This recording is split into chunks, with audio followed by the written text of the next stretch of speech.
What's up, everybody? I hope you all are doing well today. I am just flabbergasted and I just want to scream. Let me scream a little loud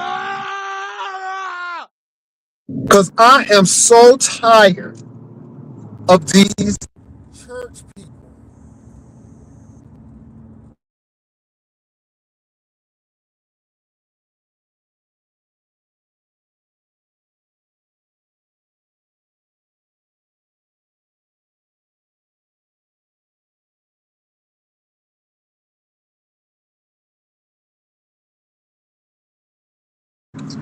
I'm so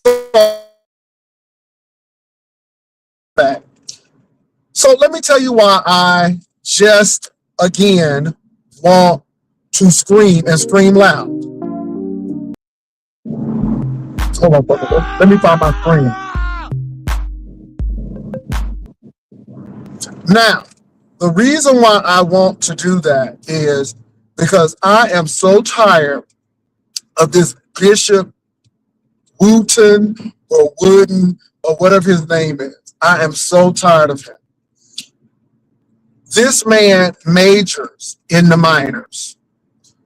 We are still talking about Jamal Bryant's grown wife, grown people pay their own mortgage, dress.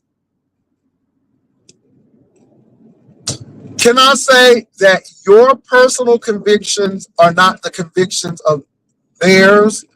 They don't have to do what you want them to do. And I just think it's crazy that she would let somebody dictate how she should dress. Yet, once again, though, nobody ain't saying nothing about Kurt Franklin jumping all over the stage with them tight pants on with his package showing. Nobody ain't saying nothing about all of these tight suits that folk be wearing. I'm talking about these men.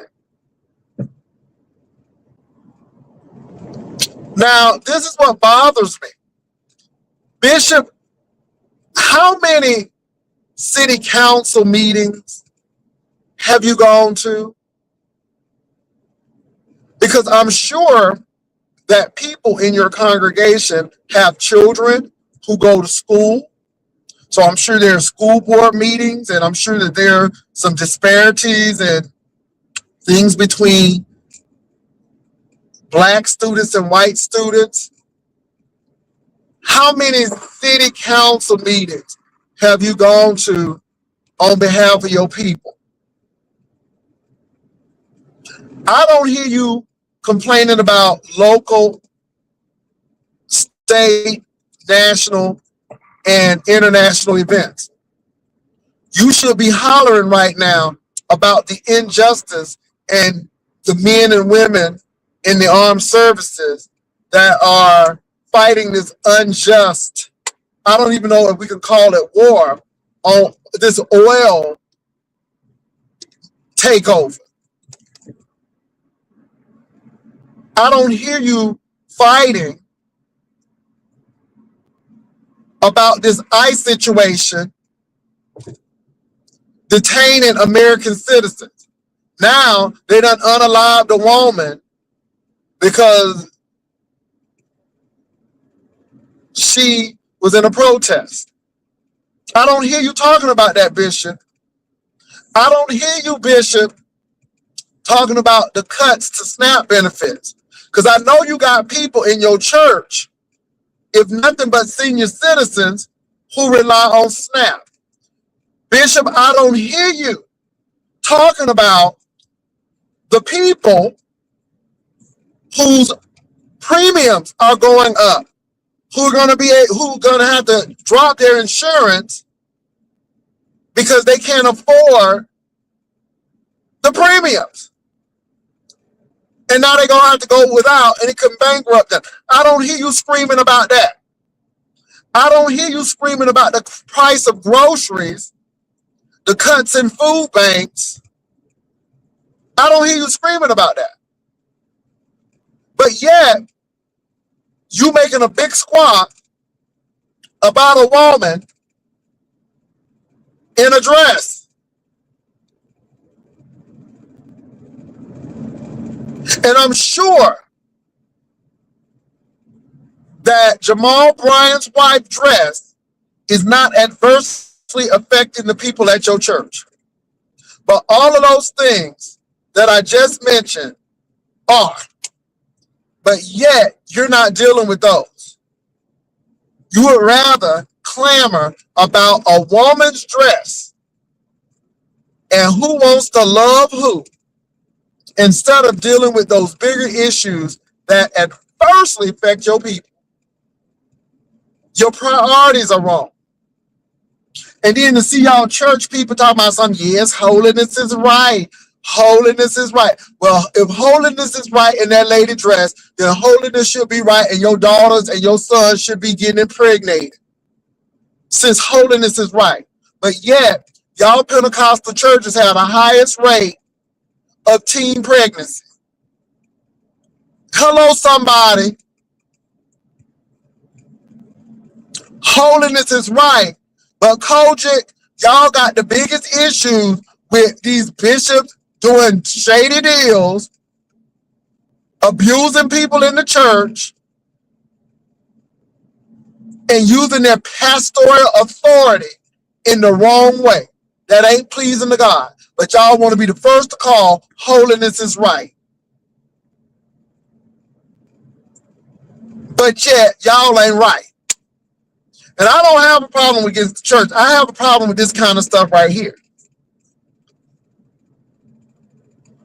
I am just disgusted. Now, somebody told me, and I don't know if it's true, and I hope it's not, but somebody said that this man is a Trump supporter anyhow. And if he is, that explains a lot of things. I hope he is not. It is alleged that he is. But I am so tired of us harping on these things, but we got bigger issues to deal with. You got a whole president that just took out a whole president in another country, threatening to take Greenland, another sovereign nation that belongs to Denmark. Denmark makes those decisions. And we don't think something is wrong with that. NATO is now getting involved. And I'm just appalled that some people who are in the Senate and the House ain't saying nothing loud enough. Because it's just ridiculous. It's appalling. And all of this, and you ain't covering up the Epstein thing. And it seems like he's just trying to create chaos so we can get unfocused off the Epstein situation and all of these things that's going on.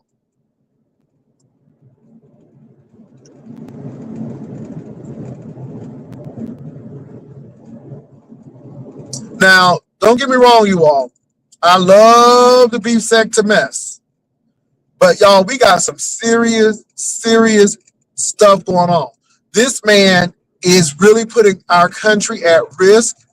I do not feel safer with him making veiled threats at other countries. It puts us at risk.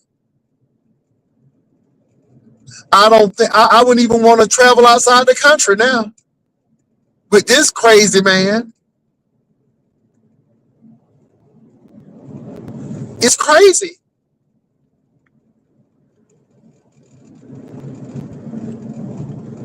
And he always tries to get a diversion to take people's eyes off of the situation at hand.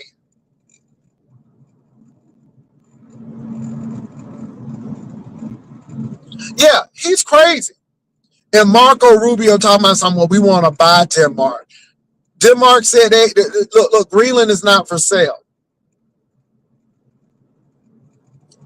And there's no justification for this foolishness. It's foolishness.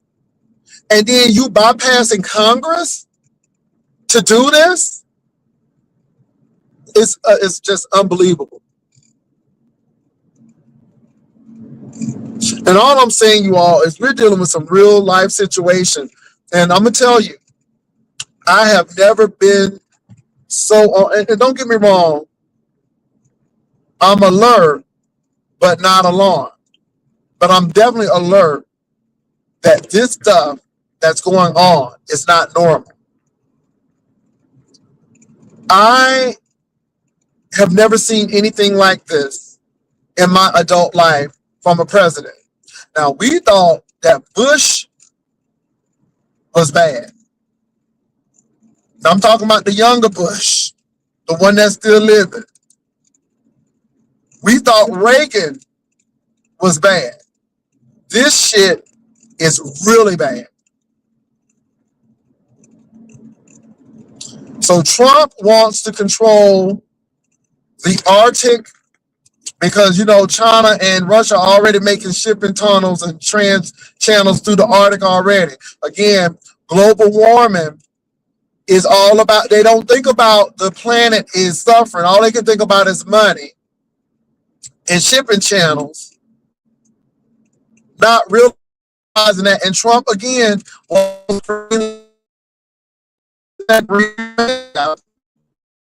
the shipping channels and, of course, defense.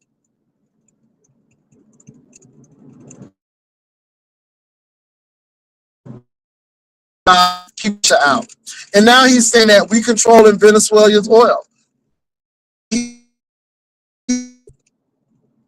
And Russia said we want our oil. So, you know, it's getting ready to get ugly now because you messing with Russia's oil. You messing with China's oil right now.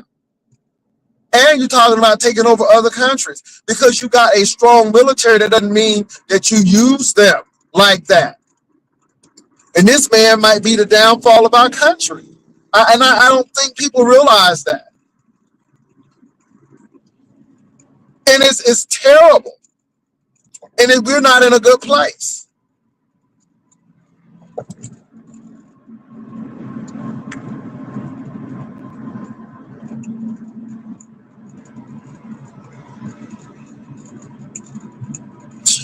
And let me tell y'all something. When I tell you that these people will have us back in the cotton fields and picking peas, and y'all talk about something now, Jay, no. This administration don't even believe that black people are worthy enough. Why would you say that, Jay? Well, when you tell me that if a black pilot was flying a plane, that you would want a white one because you would feel uncomfortable, that tells me. When you keep on calling African countries S-hole countries, but not looking at the context of why they S-hole countries, they S-hole countries because of colonialism and how the people robbed the resources and then left it abandoned. And then you wonder why. Oh, come on, wake up, people. This is why you better invest in yourself. Because, baby, you don't know when you have to leave this country, baby. You might have to go to Canada. Do you have some skills? Do you even have a passport? Can you even leave? Okay. That might have went over some people's heads.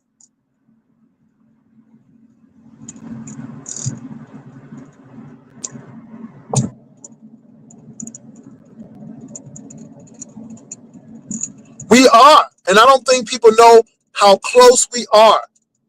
This man has made some really bad decisions. You went into another sovereign country, took their leadership, took their resources, and now you're claiming that you're going to do that to Colombia, Mexico, Cuba, Greenland, and you don't think people are not going to take your word seriously? Because they saw what you just did to Venezuela. And the people backed up. Why do you think that black man dropped from that position? Because he knew that this is a corrupt administration. He knew that they wrong. Wrong. And he didn't want to be implicated and have war criminal on his record. That man knew what he was doing. Now, I'm sorry I'm not talking about Ness. I'm sorry I'm not talking about Brian right now. I are in a real dire situation. And for those people who are on public assistance, baby, they coming for you. You can't get no dessert. You can't get nothing. And what you don't understand is those fresh fruits and vegetables have gone up tremendously now since this embargo, since this situation with these tariffs. So junk food was affordable. But now with your SNAP benefits cut, you got to buy higher costing food and you can't even afford it. And they're not going to let you buy the junk. So you screwed. I know people who were Trump loyalists, but they are on the ACA plan. And now they don't want to lose their health insurance. See, this is some real stuff. I saw what happened in Minneapolis with ICE. And it's terrible. No one should be getting that way. They don't want them there. They shouldn't even be there in the first place.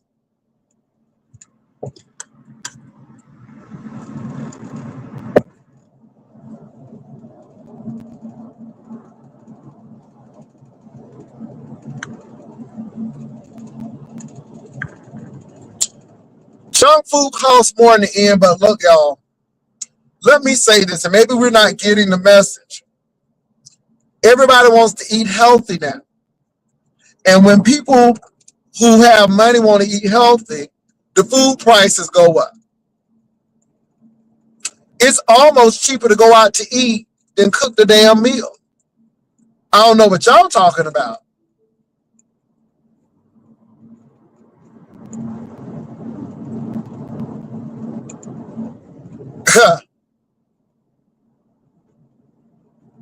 And it's just like when certain neighborhoods become desirable again.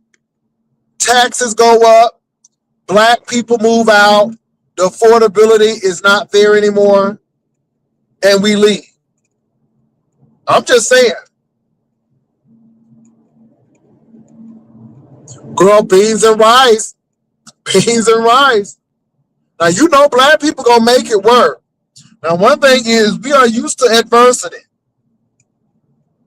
And we gonna make it work.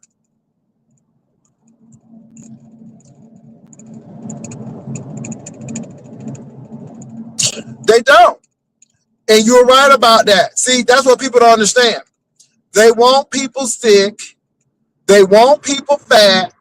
And Walmart is upset. Come on, y'all. Come on now. Look. Those GLP-1 drugs are a challenge for Walmart because people are not buying snacks like they used to. And the profit margin for stores like Walmart is so thin. Why do you think when the government shutdown happened that stores in rural and urban areas start closing? Because most of those people have SNAP benefits. And just like Medicaid and Medicare, baby, Medicaid and Medicare kept your rural hospital open. SNAP and WIC keep a lot of these grocery stores in less affluent areas and rural areas open. You better ask somebody. Yes, she is gone. And you were right about that. I am outraged that this bishop is talking about Jamal Bryant's wife's dress, knowing that he got people in his church struggling right now. Knowing that he have people in his congregation struggling right now. But yet, he want to talk about that lady dress. Can I say this? Jamal Bryant's wife dress is not adversely affecting your people. Her dress is not causing your people to go home. Her dress is not causing people not to get their diabetes medicine because the insurance done gone up and they can't afford it. That dress is not causing hunger in your congregation. The thing that you need to be yelling about, you ain't saying nothing about. And then we got the nerve to say, tell it, Bishop, holiness is right. Holiness is right when you stand up and advocate for those people who have no voice for themselves. You didn't see Jesus up there talking about people's clothes. Jesus was trying to make sure people was fed. Jesus was trying to make sure that people were healed and that the powers that be were not taking advantage of those people. That's what Jesus would be doing.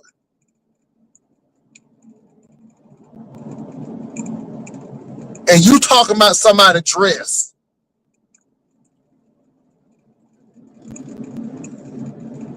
They better put some side on money because, baby, it's getting ready to get hard.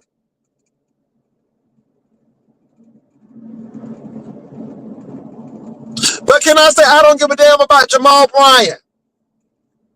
Jamal Bryant don't have nothing to do with that man's church. That's what I don't get. And we so focused on that damn dress that we can't even see that people hungry in our church.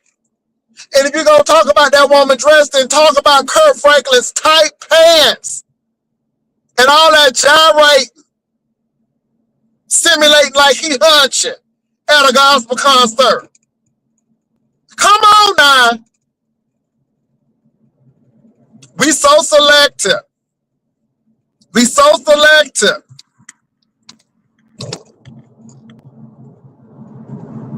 Oh, I'm so tired of this.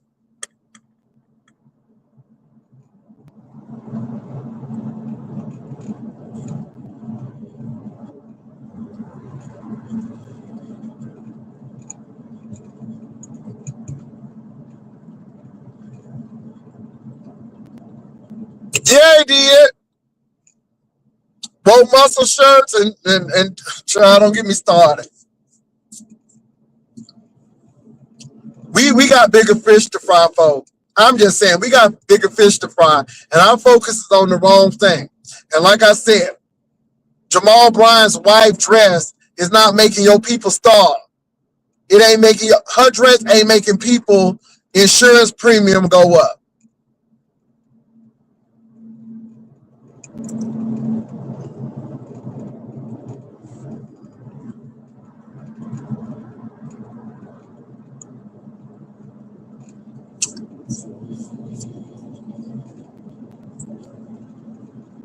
And my thing is this. Some of these churches don't even have resources to help anybody. Let me say this, y'all. I went to a church where they had certain resources to help. However, they had the hotline to the Catholic charities. So if people needed formula and diapers, Catholic charities could help them. They had resources to everything. So my thing is, if your church couldn't even afford the baby formula, could somebody at least say, well, even though we don't have it, I'm going to give you some resources, and I know XYZ at Catholic Charities, or I know XYZ at XYZ, and you can call her, and they will be able to give you XYZ. They couldn't do that. See, that's bad when you turn people away, but don't give them no resources.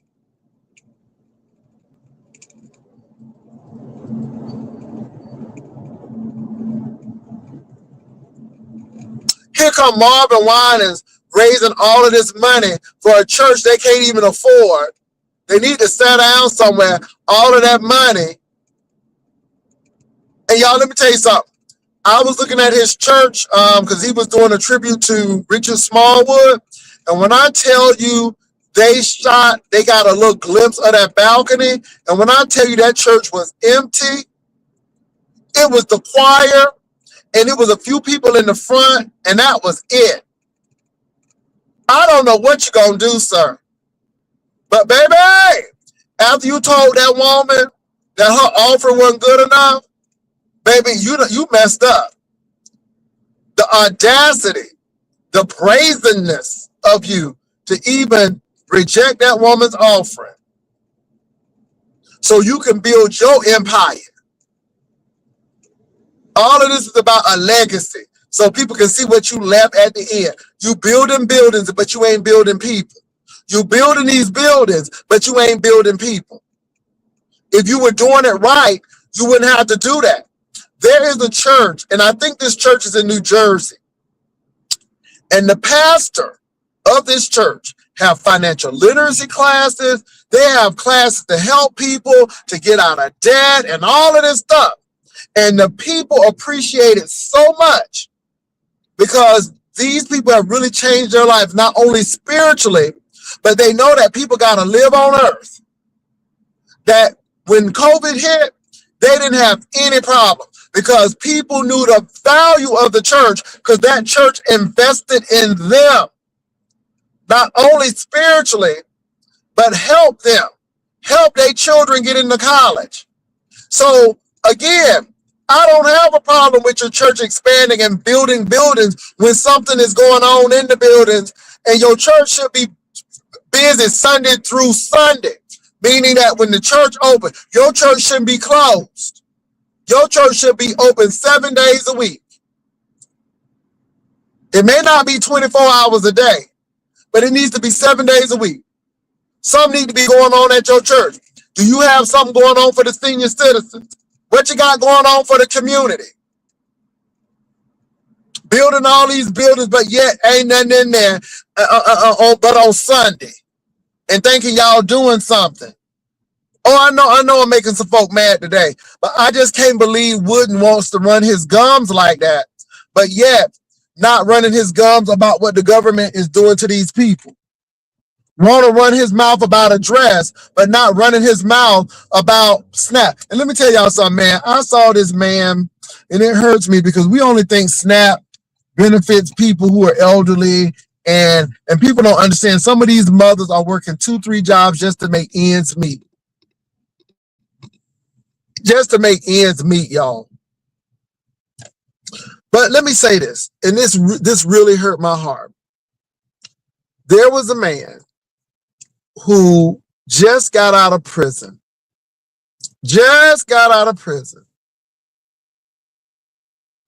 And he said, I'm on SNAP. And they shutting SNAP down. They shutting SNAP down. And he said, I don't want to be on a SNAP. He said, I don't want to be on SNAP, but I can't get no job. And he said, I done been through programs to help people like me get a job. And when I do get the job, I still not benefits. And he said, I can't catch a break. He said, I done paid my time, but I'm still being penalized for it. And he said, so if you want me to get off of SNAP, then help me get a job. Lord, I felt it. The man showed where he was putting in applications and everything, y'all. I was floored. Because the man was trying. And that told me that they don't give a damn about you getting released from prison. They want your ass to go right back to prison so they can baby, it's profit in prisons. People don't understand there's profit in prisons. Some of these towns who had manufacturing, some of these towns who had food processing, they turn to prisons. And they want you to go back to jail. Because as long as you go to jail, you keep them employed. My God, today. My God, today. The man said, I want a job. I don't want to be on SNAP, but I can't get a job. And he showed the applications, and my heart just went out. So, Bishop, are you working with people like that? See, you worried about a dress, but you got black men who are incarcerated at a higher rate than their white counterparts. They get out, they don't have a job. They trying to get a job. And this is what happens. I can't buy prison stock not knowing how they treat prisoners. Hold on for y'all. I'll be right back. I got to get gas. Hold on for a quick minute.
Hey, y'all, I'm back. I'm sorry for that delay. I had to get some gas and heading on to the house. My God, today. Well, yeah, you all. So this is what I really wanted to talk about today. And like I said, I love the beef sector. I love what we do in the beef sector, but there are some serious things going on. And we as a people need to keep our eyes open. You know, I'm really praying for those folk who have folk in the military right now. You know, I have nephews and cousins in the military, and I'm concerned about them. You know, I have a friend and her son is in the Air Force. You know, but I'm more concerned about those people. I'm concerned about all of our service people, but especially those who serve in the Marines, those who serve in the Army and the Navy on them ships. You know, always concerned. So, not to say the Air Force don't do it, but you know, not too many of us are flag, but all the people who are in the armed services, even the Coast Guard ain't safe. Even the Coast Guard ain't safe. You know, and so I just pray for folk who got folk in the military. It's that serious. And you know, I know some people right now. They were loyal Trump supporters, but and they were reluctant to get the ACA or Obamacare. They were so reluctant, but they had to because they had so many medical issues. And now that they have it, they don't want to let it go. And they are anti-Trump now because, see, it's easy to be pro-Trump when he's doing it to other people, or you think those other people, he's sticking it to them. But then when you become those other people, then it becomes serious. And now they're concerned, and they don't want to vote for him. But if you would have talked to them about a year ago, oh, they were Trump, and but now, yeah, see, it hits you. It's not important to you until it's you. Yeah. So I'm just saying, you all, we have to be awake. And we've let these people think that woke is a bad thing and diversity, equity, and inclusion is a bad thing. No, it's not. No, it's not. And you have to have people. And let me tell you what Trump did. Trump got incompetent people. And what he has done should be a lesson to all of us. This is what happens when you rubber sign or not rubber stamp, rather, rubber stamp foolishness. This is what happens when you don't have qualified people on your team. They do stupid stuff. And then they will you when you don't open the door for people to say, well, I would do it this way because of, and even though you may have some pushback, you can respect that you have differences of opinions coming through. And again, they're not dealing in facts. They're like this Robert Kennedy. Why is this man under his watch? We're suffering. People are dying from the flu in droves, and the people and the kids. So look, kids are dying of the flu. Most of the kids who die of the flu is because they're not vaccinated. Because this fool done told people don't get vaccinated. He's such an anti-vaxxer that people are dying. Measles were unheard of in the United States. We had almost eradicated it. But now in Texas and now in some of these Midwestern states, is making a resurgence because this fool talking about, and it's not based in science. And his own person who hired him, that he hired rather, went against him and he fired her. All of this misinformation and all of this is to do so we won't trust in our institutions anymore. So now the National Institute of Health and the CDC has to go back now and regain the people's trust because this ignoramus don't know what the hell he's talking about. Now you got Betsy DeVos wondering why we're closing all of these schools down. Well, y'all giving folk vouchers to go to these ill-prepared charter schools. And can I say this? Charter schools ain't no better than your public schools. And the only charter schools that are better than your public schools are usually in wealthy neighborhoods because they have the money to do it. Baby, these charter schools are businesses. Somebody auntie running the kitchen. She don't have not 1 degree in nutrition management. But because she cooked the food for the church, then they think that she's qualified. I'm being real. If your child is going to a charter school, you better ask yourself, is it a real good one? Because in Texas, baby, they got to pass these tests. I'm being real with y'all right now. And the schools that do well are schools that folk who got bad children can't get in. Baby, if you don't have the money or if your child is a behavior issue, you out. If you as a parent don't participate, you are out.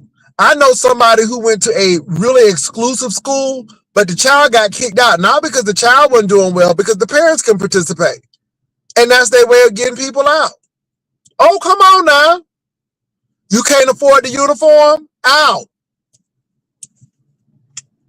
Unless you can play basketball. See, hello, somebody. If your child can dribble a ball,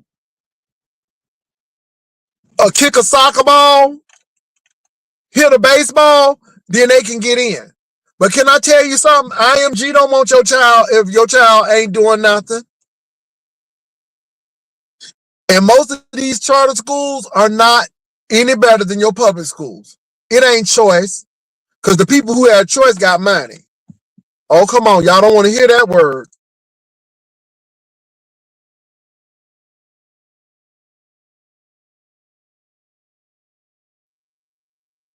Y'all don't want to hear that word. But I'm here to tell you.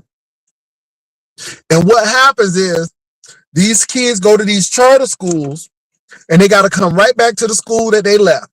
And it's double dipping. Now, you done paid double for that child, leaving the school budget, you done blew the budget out because you done spent so much money on that child who back at the same school, and now you want to close it. Child, I'm telling you, yeah. And all of these people want to do is make money. Charter schools make money, y'all. Charter schools make money. Honey, these charter school CEOs make more than principals. Okay, the principals at charter schools make more than any of these principals out here. I mean, to me, y'all just don't know. Y'all just don't know. And they make money off of the children. Tell me why in 6th grade there are 40 students to one teacher. Now you know that's bullshit. It shouldn't be no more than 17 kids per teacher. At the max, 24, 25. At the max, and that's still a lot to handle. But yet these kids, 40 to a room, and we think that we doing something, and then wonder why our test scores are low and that our children are performing at a lower rate than kids in other countries. And these charter schools ain't doing nothing.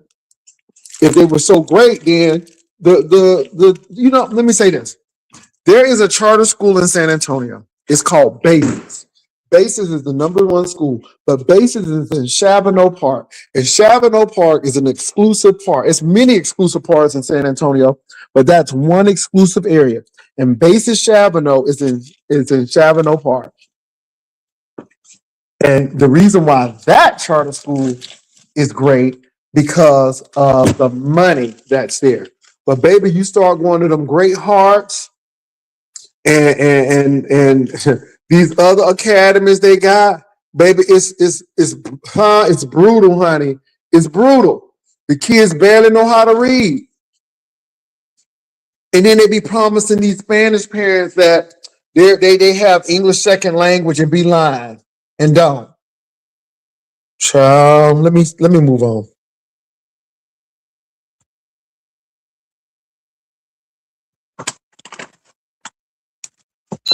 Because I believe that's by design. I do believe that's by design. Because we give these people false hope that their kids going to college and these kids can barely read. It's sad. Yeah, school is what you make it, but all I'm gonna say is wealthier neighborhoods have a better tax base. They have more parent participation. Parents have more flexibility. And I'm saying all charter schools ain't created equal. And the charter schools that are usually doing well, usually in wealthy neighborhoods. Let me say this too. In Texas, there are charter schools and there are public schools. But charter schools in the Rio Grande Valley do well because they're the only game in town. So the charter schools in the Rio Grande Valley have a waiting list of 1,000. So they can pick the best of the best. They don't have to deal with your unruly child. And as soon as you cut up in one of those schools, you gone. Because see, they're the only game in town. I want y'all to catch that. They're the only game in town. Do you not know that in Texas, that Mexican children who live across the border to go to our schools? You know why? Because if they didn't cross the border, some of our schools would be closed. See, we always talk about them illegal immigrants and this and this and this, but people don't understand that if it wasn't for some of those people, some of these schools would be closed. I'm just saying. That's why I just look at people and shake my head because I'm like, unless you live here, unless you've been in that educational system, you don't know what you're talking about. Oh my God, Brooklyn Butterfly. If you think it's bad in public schools, it's probably about 20 times worse in charter schools. You know, we shouldn't, as Americans, have to pay taxes for public schools to have crappy public schools. But I'm with you. I don't have no child, but if I had a child, they would be going to private school, a good Episcopal school, because it ain't no joke.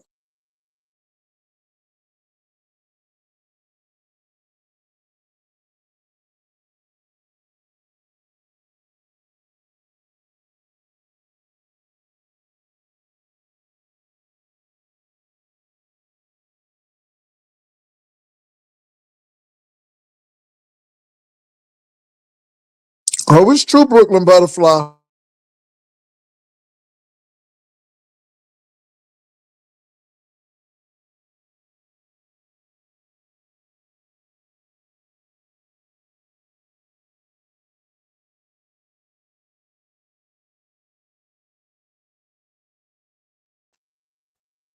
And as a parent,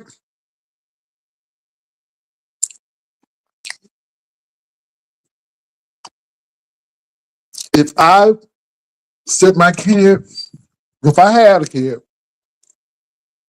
to public school, it would be in a high performing district. And see, you just can't say that my child is in a high performing district. Uh-uh. Mm-mm. You can't stop there.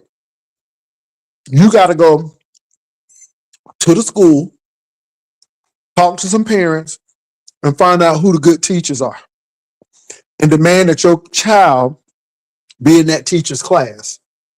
Because, baby, they will stick your child in a teacher class who ain't creative. Either you'll get a teacher who retired and don't give a damn, or you'll get a inexperienced young teacher who can't control her class. And then you better get old nasty piece of seasoned, I care for my children type educator,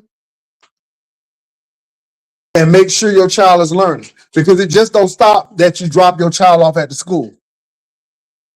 You got to know who these teachers are. You got to know who these teachers are. And trust me, these teachers have ratings as well. Yeah, they have observations as well.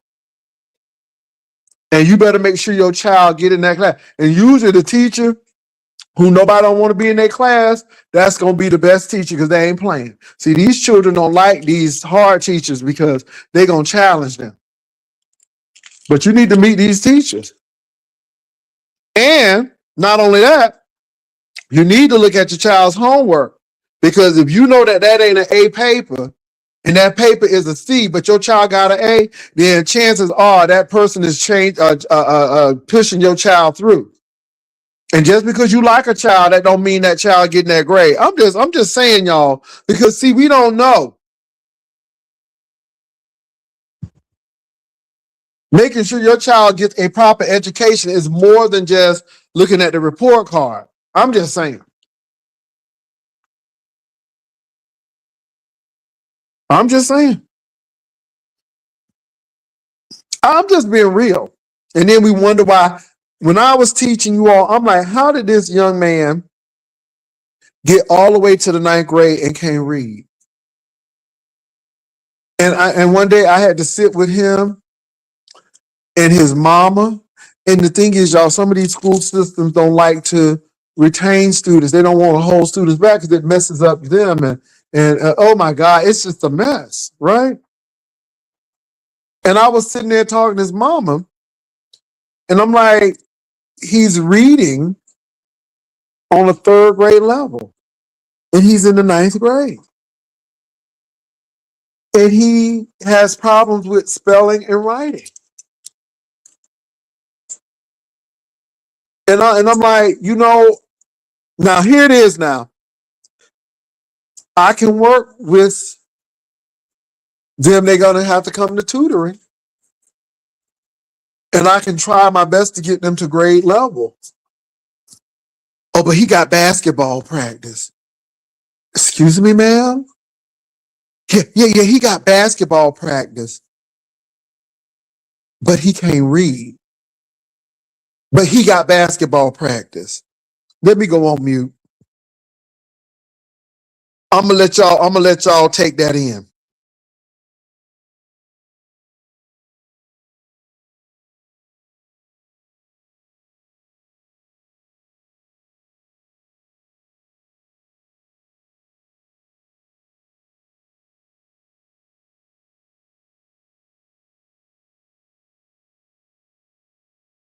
Your son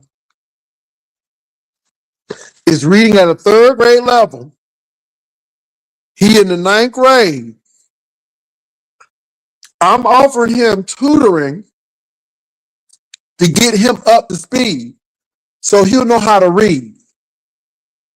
But you tell me he can't do it because he got basketball practice, but he can't read. So you are prioritizing basketball over reading. Okay. Okay. Okay. Okay. Baby, if you can't read, let me tell you something.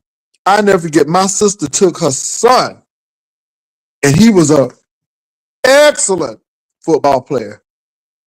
Baby, she took him off that team. He made that grade drop down to a C. She snatched him off that team. Here come the coach. She said, oh, no, no, no, no, no, no, no, no, no. Nope. Because she said, see, you want him for his body. You don't give a damn about his mind. And if he gets hurt today, you wouldn't give a damn about him or his grades. But she said, see, I'm not going to be taking care of no grown damn man. And so, my son is more than an athlete. And this is not what he needs to be doing. He's a scholar as well. Until he gets these grades up, he ain't playing nothing. And if football is so important to him, then he'll get his grades up. And if football is important to you, then you'll be encouraging him to get his grades up. Baby, she was not playing with the coach because the coaches don't give a damn about that. All they care about is winning the championship. Don't give two damns about your child. Okay? But get back to that student. Reading on a third grade level in the ninth grade was a talented basketball player, but she's more concerned about his basketball practice than his literacy. Okay. Baby, it's so bad. These kids don't know how to tell time unless they got their telephone. They do not know how to use no analog clocks. Dr. Wilcott, I don't read clocks. What? I don't read clocks. What? Don't know how to do that. They don't know how to do a signature because they didn't never learn cursive. I'm gonna let that soak in. I'm gonna let that soak in. I'm gonna let that soak in.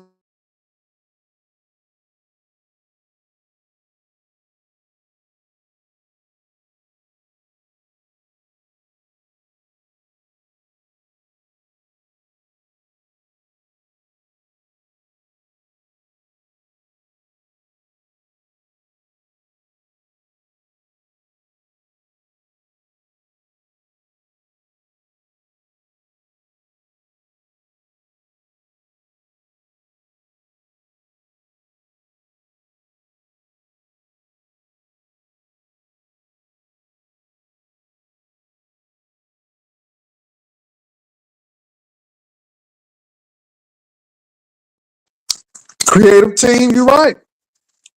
I had to get a certification in another subject because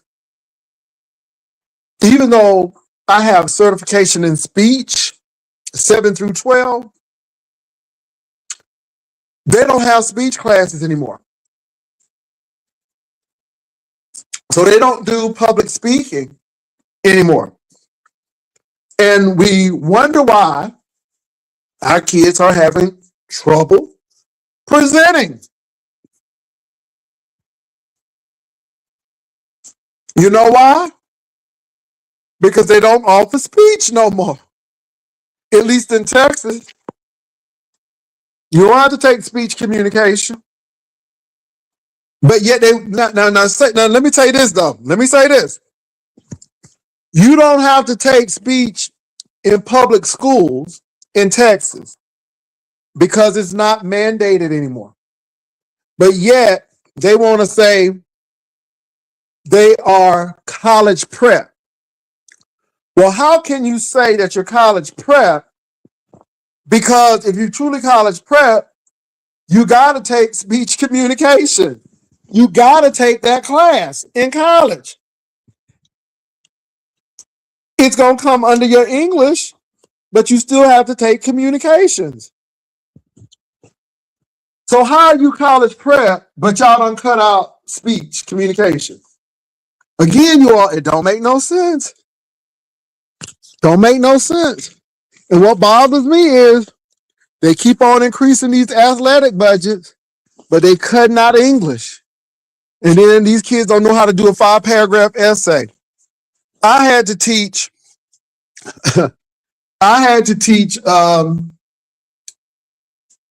informative essay or argumentative essay.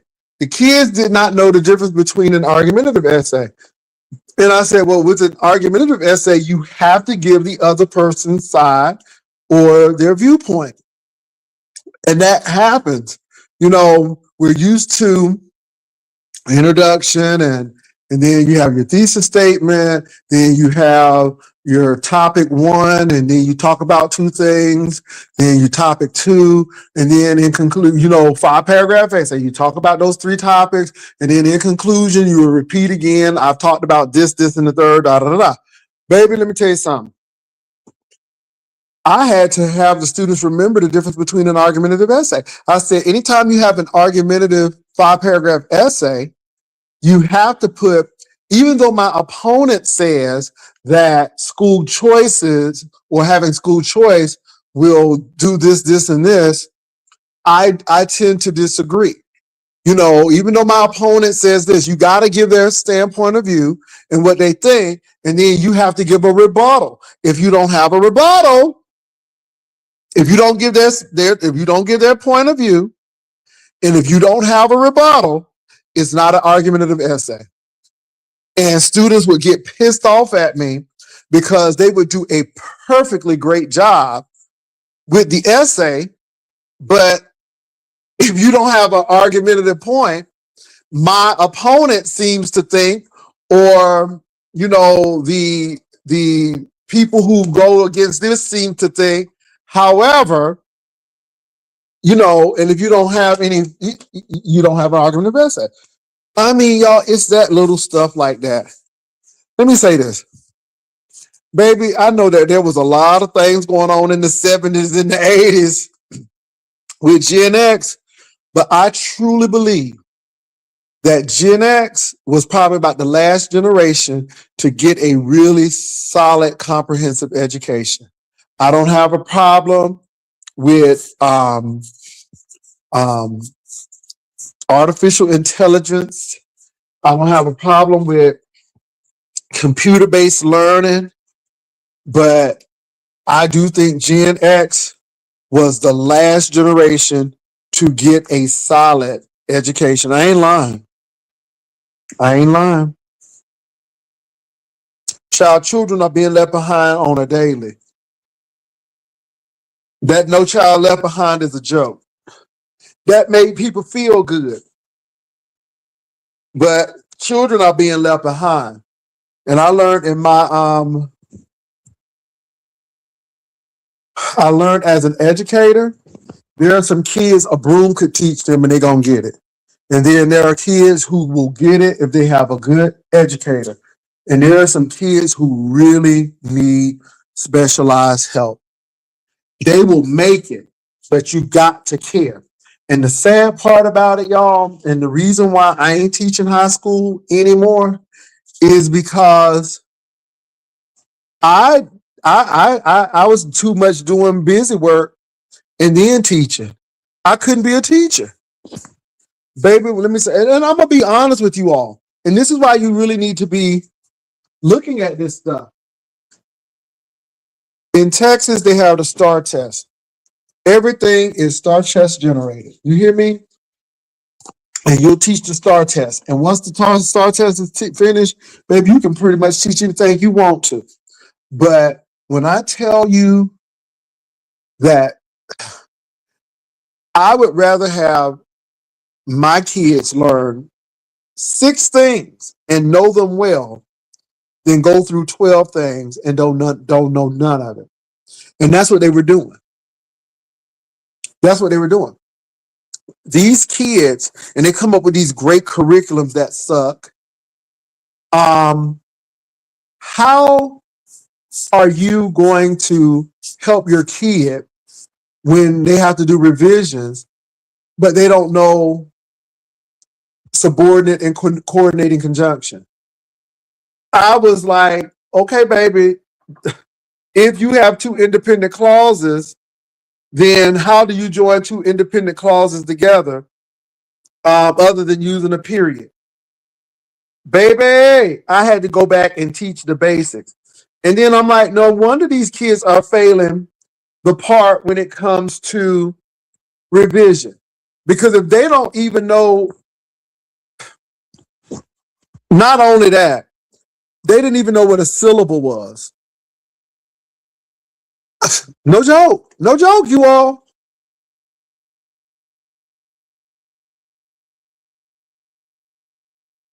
Let's not go with vocabulary. And the sad part about it is, y'all, they don't get homework that they have to write out now. They do homework on computer. It's a mess. But anyway, y'all, all I'm gonna say is y'all got to take care of your kids because, baby, these people will mess over your kids. And I know y'all don't want to hear this, and I know that this is not popular, but see, this is what's hurting our black folk right now. Again, because you got that mama who said, well, I want my son to do better, but he got basketball practice. And our kids are suffering. And let me say this. At the school that I did teach, it was majority Hispanic, because it is San Antonio. I'm proud to say, though, now I'm gonna say this. My top students. Let me tell y'all something here. Ooh, I'm getting ready to get to the nitty-gritty today.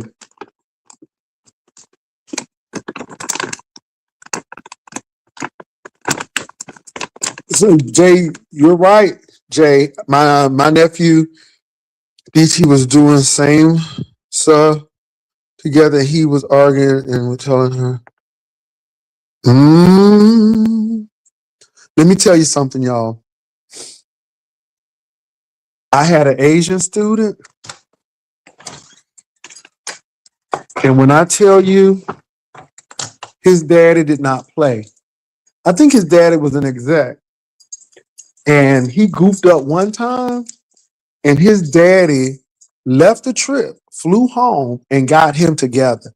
Honey, them Asian folk don't play with that education and their children. He was a top student. I had a white student. No joke. I had a couple of Hispanic students, and then I had two African American men. Daddies and mama didn't play though. They were good. And a couple of females, black females. But what I'm trying to say is that when it came down to the low-ranking students, though, my child need to be at basketball practice. And then the mama was complaining that the school was no good. Guess what her son came back to? The same school, because the other school wasn't going to play with him. Let me say this, y'all. Your education is extremely important. Your children should be taking nothing pre in high school. Pre-algebra should not be a thing in high school. Your child, and I'm just being real, you should know in 8th grade in middle school how much work you're going to have to put in your child. Baby, y'all need to start working with Sylvan and Kumon, or start doing some tutorial, or get Khan Academy, and do that Khan Academy. But when your child goes to school, it should be English 1, English 2, British literature, and American literature. That's number 1. Mathematics, it should be algebra 1, algebra 2, calculus, geometry. If your child is good in algebra, then it should be algebra 2, trigonometry, geometry, and calculus. That's what they should be taking. It shouldn't be no pre-nothing. Your child should take Spanish 1, Spanish 2, and now a lot of schools offer Mandarin.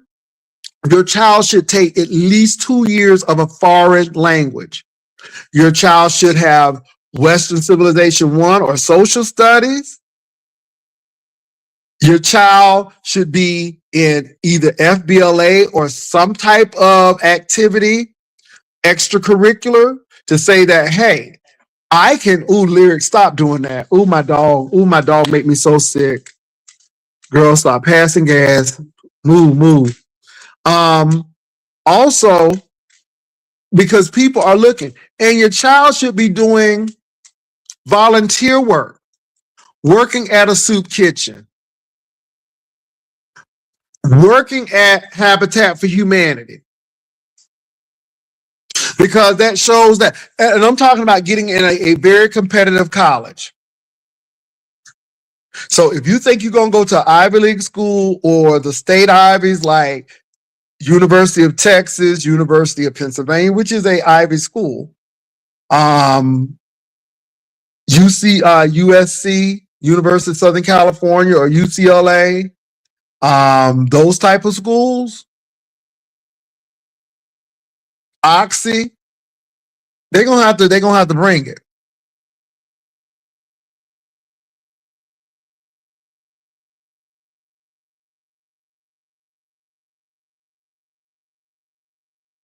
And let me say this, parents, teachers' jobs are not to raise your children. I never forget, I had a young lady, she didn't want to do anything in class. I called her father and I said, I know she can do this, but she is not doing her work. And you know what that man told me? He said, so what do you want me to do? Can I say that again? Your daughter is failing. She's not doing work in class. She's doing an excessive amount of talking. And he said, what do you want me to do? And I said, I am so glad you asked that question. This is what I want you to do. When she gets home, she has these computer programs to help her vocabulary and to help her writing. I need her to spend at least 3 hours doing this. That's how that's what I want you to do. I had to come back like that because I was floored that he asked me, what do you want me to do? Well, you're her parent, number one. But since you have to ask me, then let me give you the directions. I'm not here to raise your kids. Let me tell you something. Baby, my mama would show up on campus unannounced. I didn't know if she gonna come out of closet. I don't know if she was gonna come through the back door because she was like that. She had time. You all have to make sure your children are learning. Don't get me wrong, y'all, but now there is no excuse for your child not to get things. I recommended those things like Khan Academy so the kids could really get help on their math. Thought Bubble, I can't think of that thing, but like they gave Cliff Notes to world history and all of that stuff, and I can't think of it right now, but I used to use a lot of video helps in the class. And then I would recommend Salar Academy, Straighter Line, and Sophia.org, but especially Salar, because Salar was just $5 just to take the test, to proctor the test. I'm like, y'all need to be getting these credits. So there's something you can do. And if you all are really college prep, you should be taking these college courses for $5.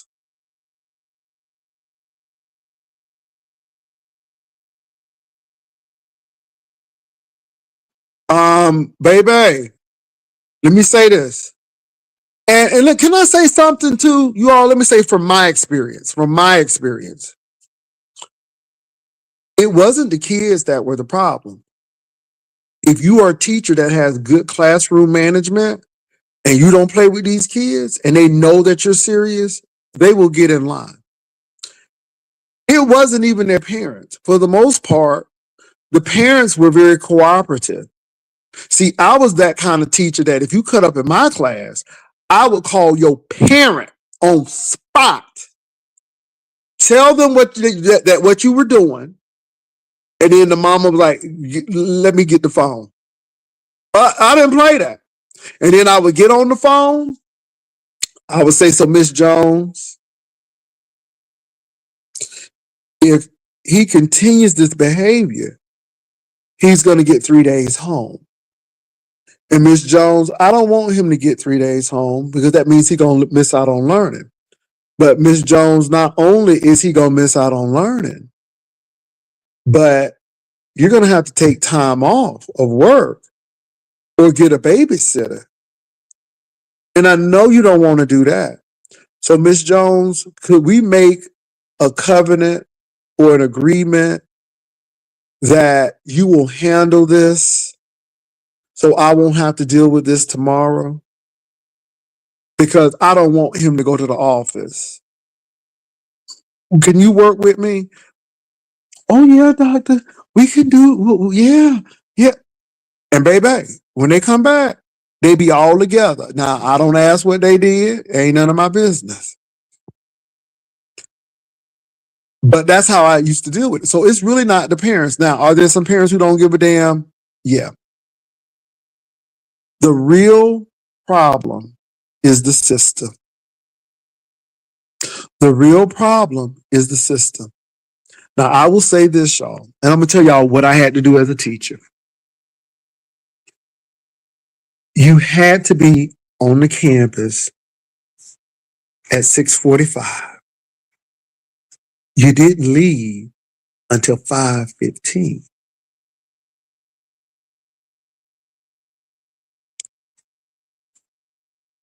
Okay? I'm just giving y'all this now. You had to call the parents and give 5 positive calls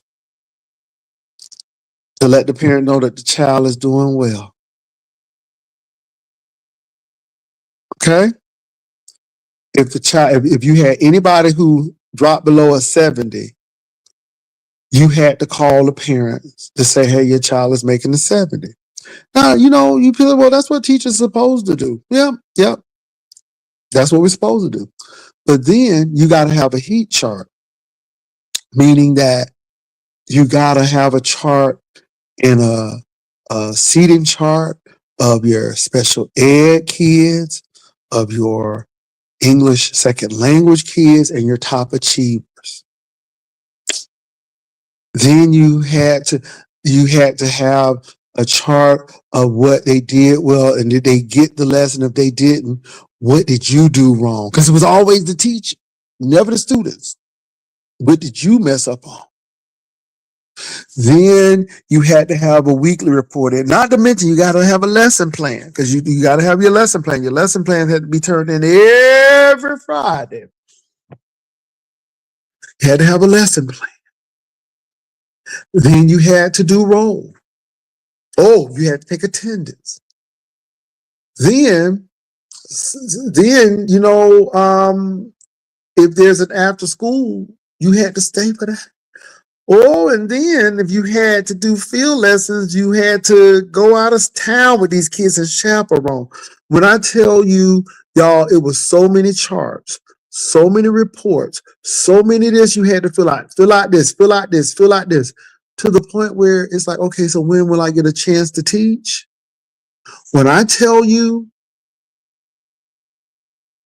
they gave teachers little time to teach. It was more about administrative and paperwork than teaching your kids.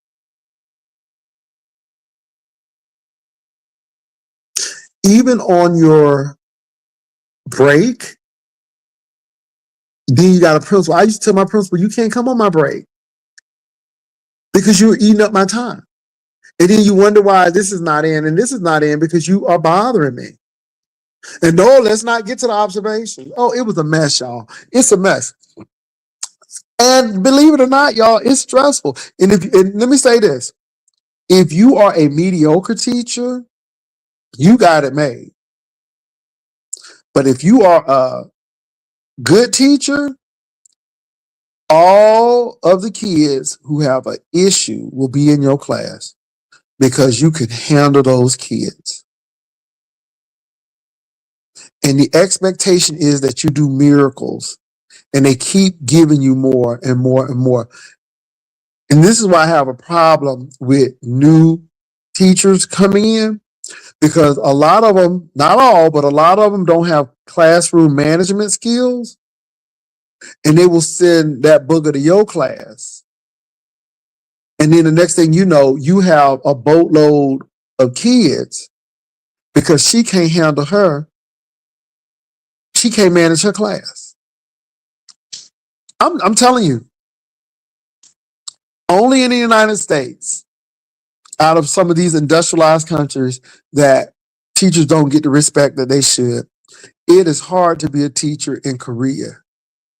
It is hard. It's a noble position. It's respected. Yeah, people don't even respect teachers. Teachers should be getting paid 6 figures, but teachers get paid monthly. And y'all, my saving grace is that I had advanced degrees. I don't know how some of these teachers make it off of that pay. And this was a good school system that I was working. But do you know what else burnout teachers?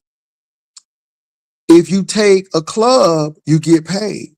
So so I did 2 clubs and got paid. If you were a coach, you get paid. So you have all of these teachers doing it. Now I'm gonna tell you what I did teach. Baby, summer school. Summer school is when can I say summer school is when your children learn? Because it is not a lot of kids. It ain't a whole lot of paperwork. And you can actually teach your children in summer school, and the teachers get paid extremely well for summer school because it's only 1 month and you still have 2 months left. So I taught summer school. Oh, yes. But your children really learn in summer school. I'm going to leave it at that. I'm just telling y'all because, again, folk don't know. Virgin, I'm trying at the end of February, I will be seeking your guidance and furthering my education. It's never too late. Okay, yes, Miss Patricia.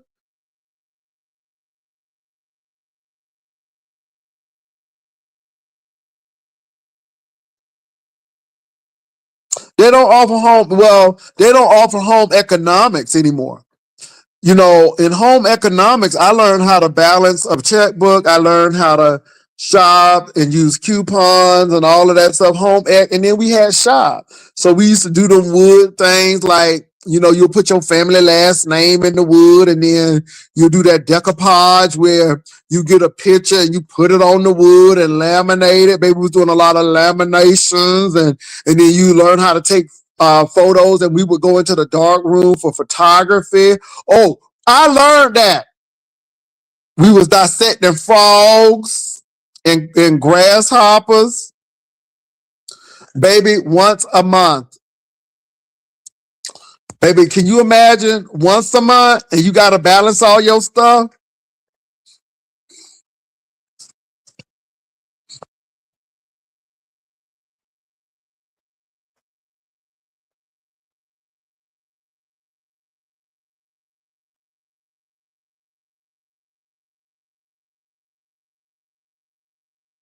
No, I'm serious. Yeah, you learn how to cook too.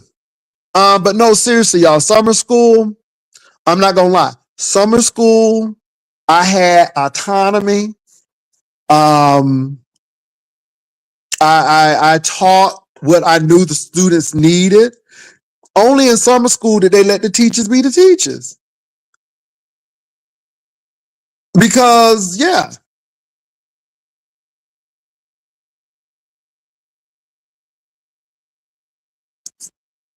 So let me tell you what they have in Austin now. And let me tell you, I'm a believer in it. I like what they do. I see what they're doing in Austin.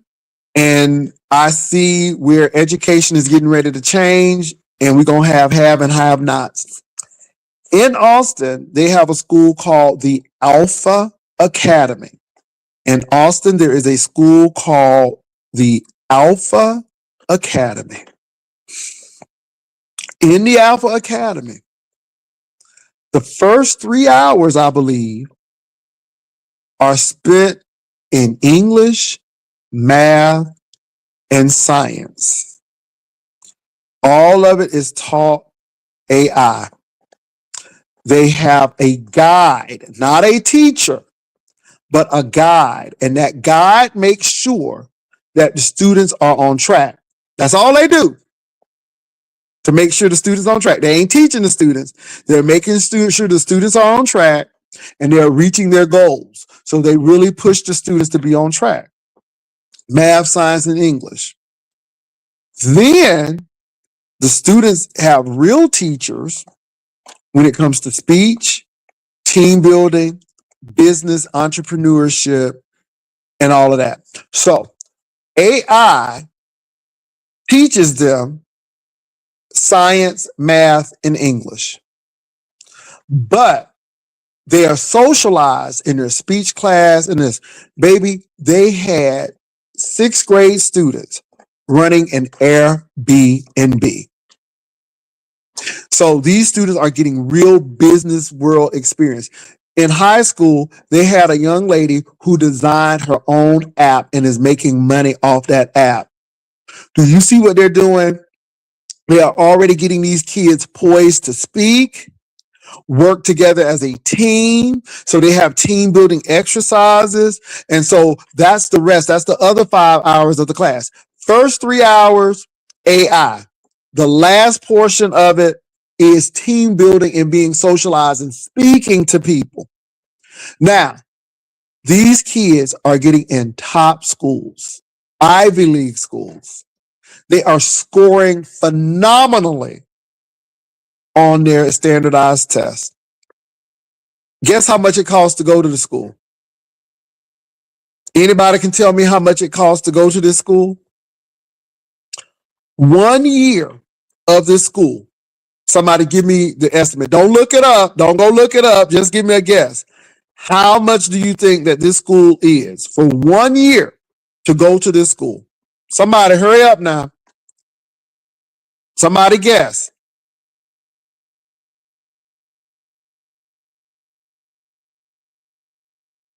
I'm waiting for y'all. Come on now. Come on.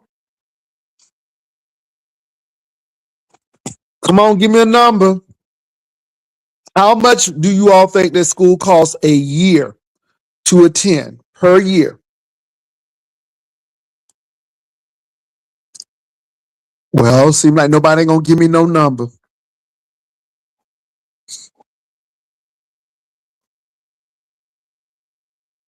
$45,000 for 1 year. $45,000 for 1 year. So you all, I know that we've come from Bishop Wooten to Trump to this, but this is the root. If you don't think for yourself, if you don't know how to do research, you're going to be in trouble. If you don't know how to look for sources and look, like there are certain cat groups that I know. Oh, you said 60, just a little lower than that though.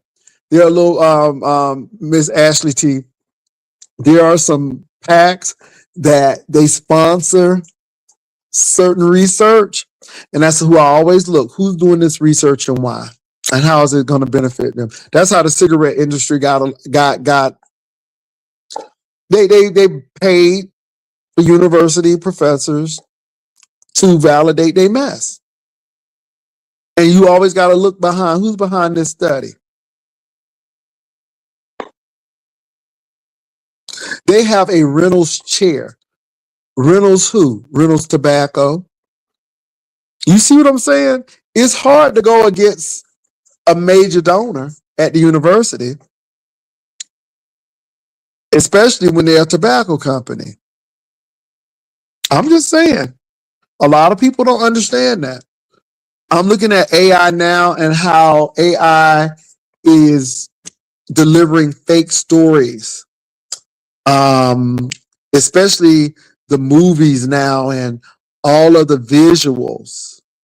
And that's going to be very dangerous. We got to be careful. We got to know how to say, no, this is AI. Because there's going to be a time where people are not going to be able to tell. And you're going to have to be very, very cognizant of that. I'm just being real, you all. And when you don't research, You don't know what's valid source or what's not a valid source. And this is why Trump has won so many people over, because he keeps saying it until people believe it. Robert Kennedy is not basing any of this medical stuff on facts. It's conspiracy theory. And people are losing lives because of his inability and his lack of knowledge. So this is why I go back to Trump again. This is why I go back to Wooten again. Wooten is so concerned about that lady dress.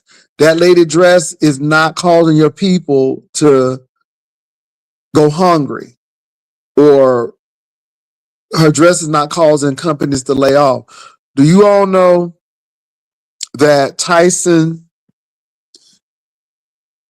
meat packing plant in Nebraska just closed?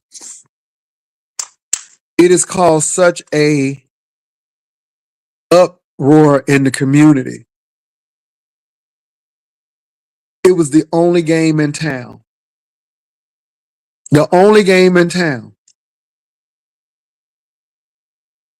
And they're making money, but they want to be profitable somewhere else because another meatpacking plant who's come in. And again, non-union.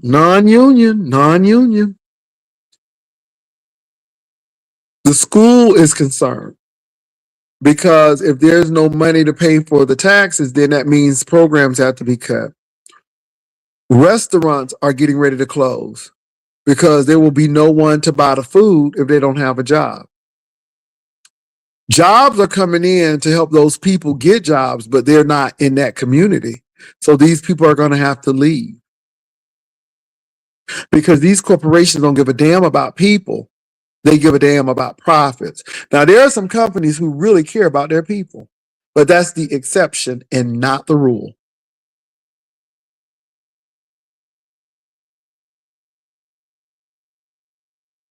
And so Tyson is doing that. If you work for Tyson, if you work for Cargill, you need to be concerned because these people don't care about people. They care about profits. And these tariffs are giving people excuses to lay people off. And it's sad. Well, I was never a supporter of Trump because if you would have looked at his history, you would know who he is already. When this man was stiffing contractors who worked on his hotels and always put them in litigation so he knew that they would run out of money and he would not have to pay them, do you think that he's for the regular people?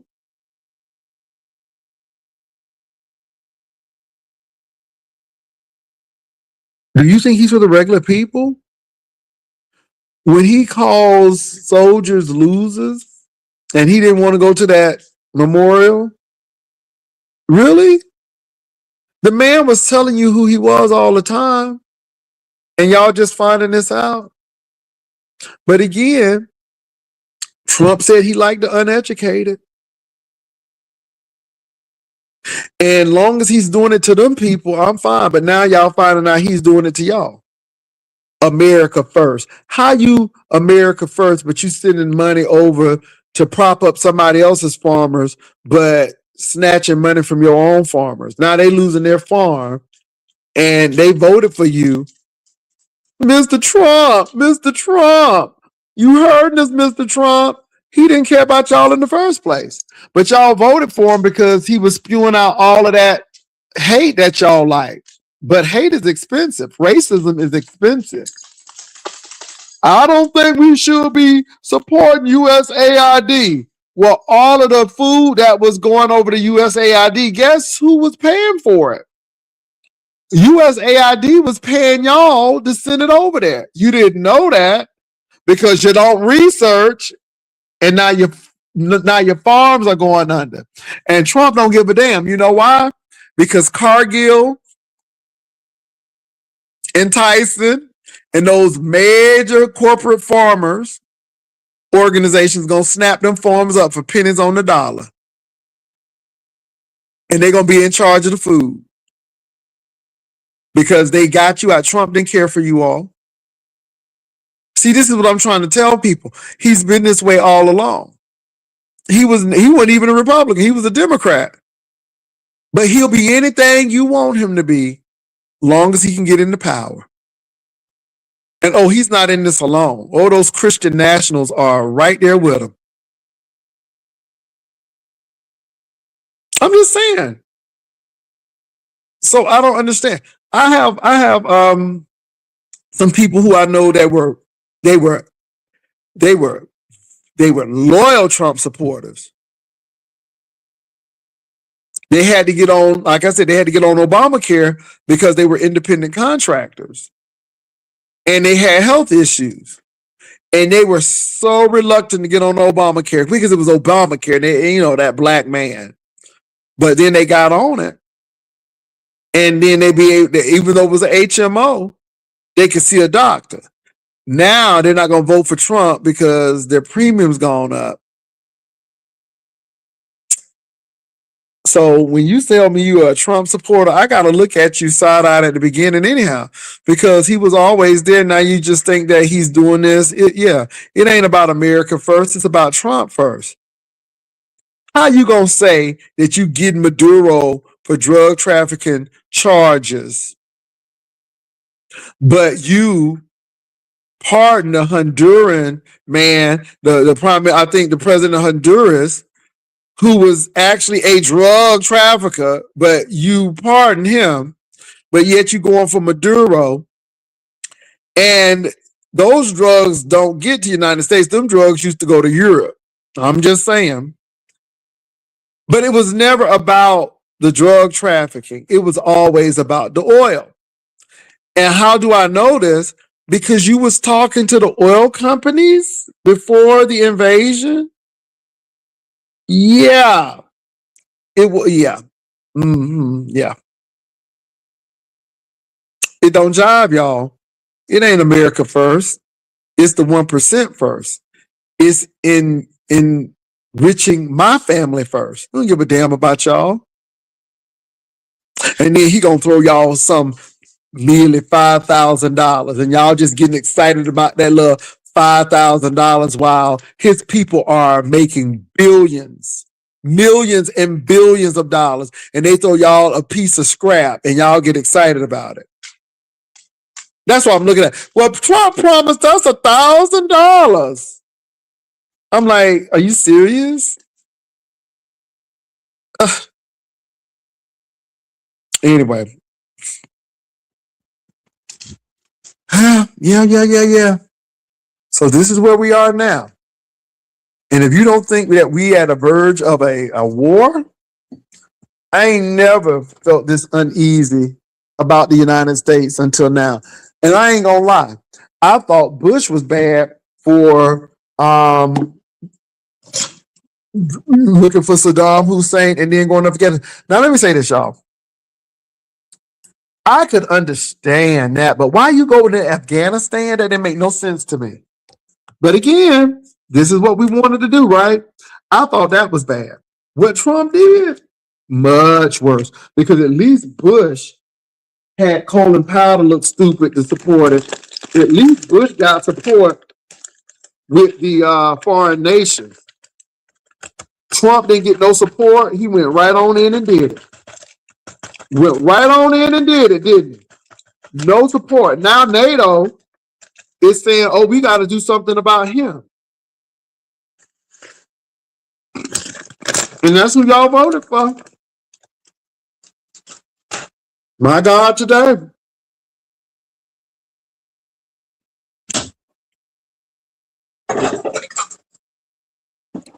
I mean, his own niece was sounding the alarm. Y'all didn't want to hear her either. Child Mary Trump done told y'all. How many people had to die of COVID? How many families died of COVID because of his misinformation? He don't give a damn. Don't give a damn about them people who died of COVID. Don't give a damn. And it's so funny because I knew somebody in the military and they talking about something, I ain't taking that shot. Hell, you took all of them shots and them people made you take them shots. And you still here, right? But now you're gonna get deep with the COVID, man. Please go on somewhere, baby. Minneapolis is getting ready to explode because y'all they shouldn't have unalived that woman.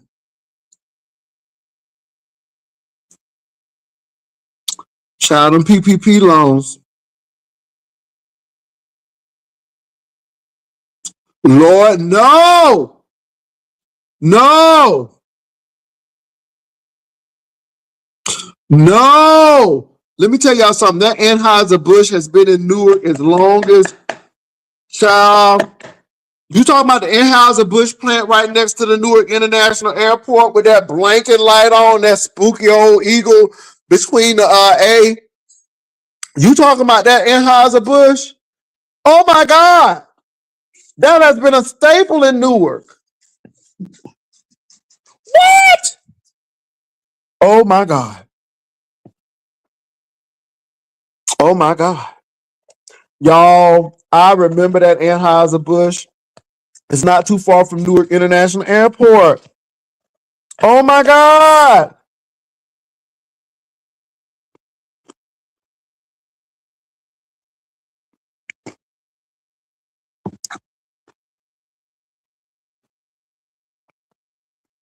Mm-mm-mm. I tell you. Why are they closing? I'm interested. Why are they closing?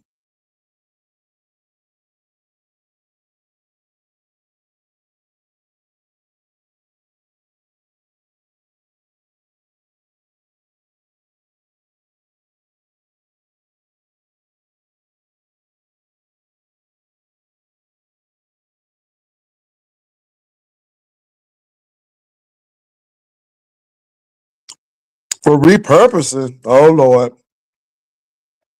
Yeah, a lot of black people are moving to Vietnam and Thailand.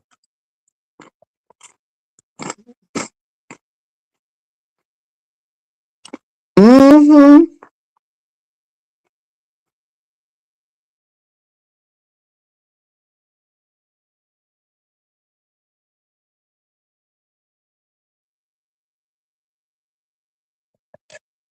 A lot of people are moving to Asia.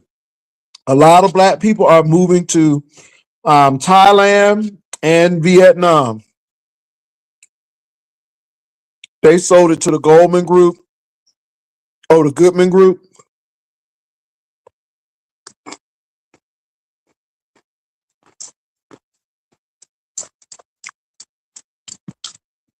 Mm-mm-mm.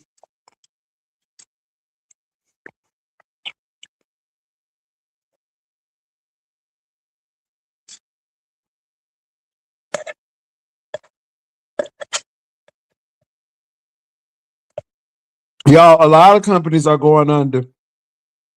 A lot of companies are going under. These tariffs hurt a lot of companies. Y'all don't know those tariffs took a toll on a lot of corporations, a lot of mom and pops. It's a lady, and she has a bakery, and she got a lot of her chocolates overseas. But how you gonna buy $300 worth of chocolates and then get charged $800 for the tariff? You see where they're going?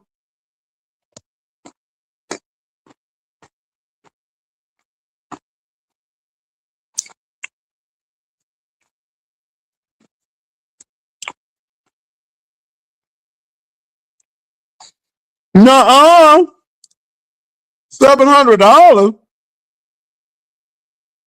Girl, you can make that on YouTube. Girl, you could. A lot of YouTubers are going to Vietnam and they're doing their YouTube gig and getting paid and paying their mortgage from YouTube. Baby, people doing YouTube getting paid a 3-bedroom, 2-bath, secure building, $700, all utilities paid. That's good. That'll cost you about $2,300 here.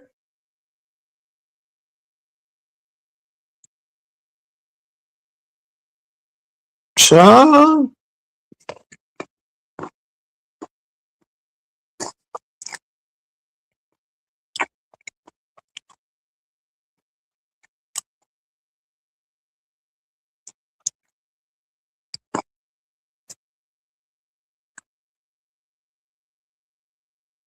Brooklyn, when companies start doing that, you don't ever feel safe. You don't ever feel safe. You never feel safe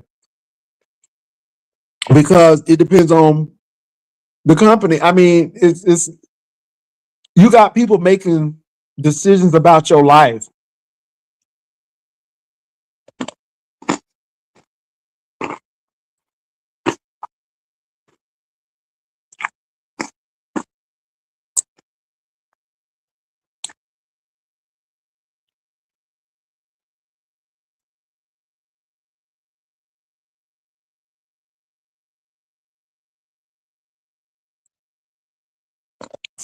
But you got to be careful in Thailand, though.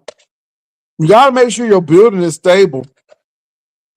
And I always want to know who built it because, baby, these Chinese builders are something else.